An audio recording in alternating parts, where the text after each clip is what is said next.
Spiritual awakening occurs when you're fully in the present.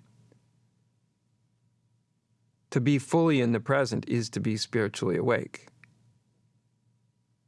Now, to be fully in the present, strangely enough, isn't something the ego can pull off. It can't do it.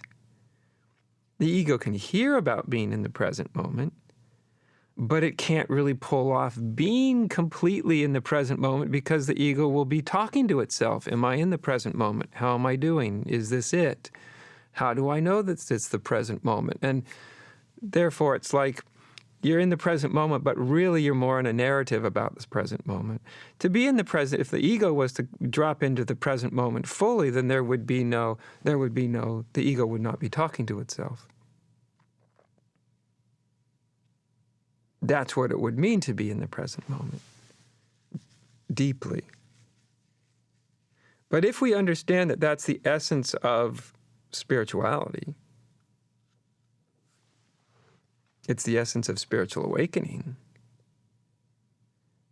If we really get that, then that's going to lessen to a great degree our reference to the past, even a past experience, and reference to a hoped-for future when the great awakening will occur. Now, the challenge probably of a lot of spiritual practice is to let go of the past and the future in terms of one's spiritual quest. Now, if you really do that, all of a sudden you're not in anxiety anymore. You're not in anxiety about whether you will or won't experience something in the future, because when you're fully in the present, you're not thinking about the future. So you don't have the kind of anxiety about it, or the despair about what may happen or may not happen, or all of that. So there is a kind of,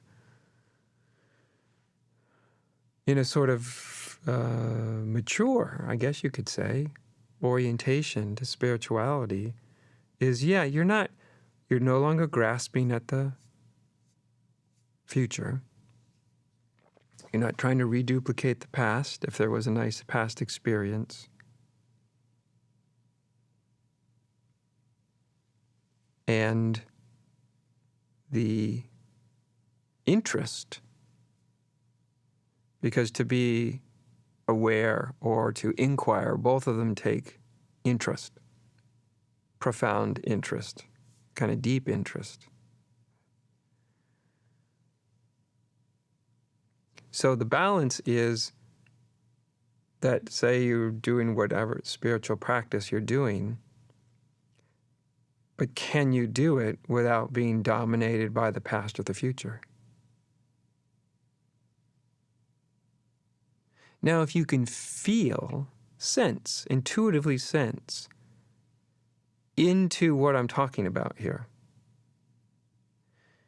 you may feel that the present, in the way that I'm kind of trying to orient you towards the present moment, when we get that the present isn't about what happened in the past, and it's not about anticipating, hoping for something to happen tomorrow or in the next moment, as soon as we let go of those two orientations,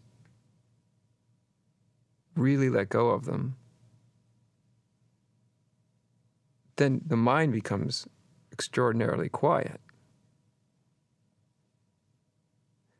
You may or may not have thoughts in your mind, but it will become much, much quieter. Because all of our thought is about the past and the future.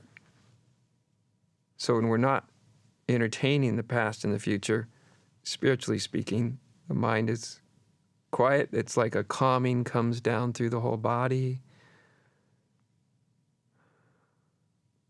You will very often feel a kind of latent anxiety in the mind.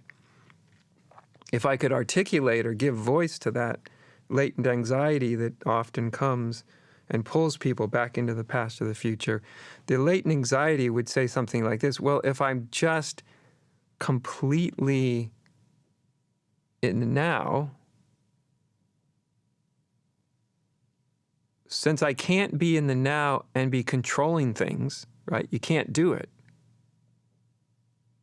Not in the way I'm talking about being present. You can't really be fully present and trying to control things for a certain outcome, because that's, of course, the outcome's going to happen in the future. And you certainly can't be referencing or trying to outrun something in the past. So as soon as all of us gets here,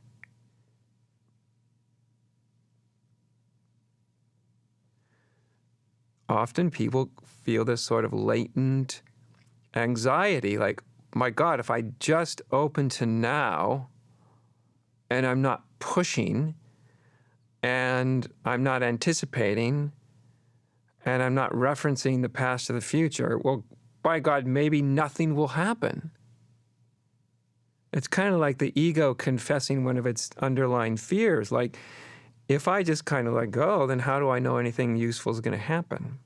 Which is kind of funny because, you know, the ego can sort of hold on decade after decade after decade, and then it's where maybe nothing deeply spiritually significant happens because the ego's holding on, but then the ego will get anxious, like, well, if I don't hold on, maybe nothing will happen. Well, look at how much nothing has happened while you're holding on. So in essence, it's like the ego is afraid that what will happen if you just really let go into the present moment will be the same as if you're referencing the past or future, which is that nothing significant really happens. So it's almost like a cosmic joke. You know, you can be worried about what has already been the case.